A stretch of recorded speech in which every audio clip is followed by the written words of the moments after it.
pictures there, and our team coverage now moves to New York City, where just about every mode of transportation is shut down tonight. The mayor is calling this snowstorm one of the top 5 of all time. The underground subway system is still operating, but a travel ban has closed all the roads, and all the flights and trains have been canceled. CBS 4's Wendy Gillette reports from New York City. Fire trucks and police cars rode through Midtown Manhattan Saturday afternoon, right after a travel ban went into effect. It's time for businesses to shut down and get their employees home right away.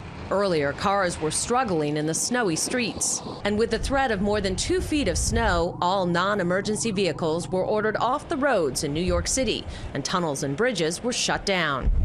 Roads were also closed on Long Island. On the Cross Island Parkway, New York Governor Andrew Cuomo helped a stranded motorist. Between the snowfall and the wind, it is really a treacherous situation. Even the Great White Way is dark. All Saturday matinee and evening performances here on Broadway were canceled. Twins Emily and Kayla Gilligan were supposed to see the show School of Rock to celebrate their 18th birthdays. Are you disappointed that it's canceled? Yeah. Yes.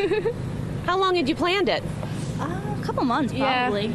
But other New Yorkers relished the weather. Lulu got a chance to go sledding. She loves sledding so much that she'll knock little kids over to run back up to the top of the hill. Chrissy Loper cross-country skied into Times Square. I would prefer, 80 degrees warm and sunny, but if it's going to be this cold, there might as well be snow and you can do something outside. It's time for snow selfies and lots of other pictures to remember one of the larger storms to ever hit New York City.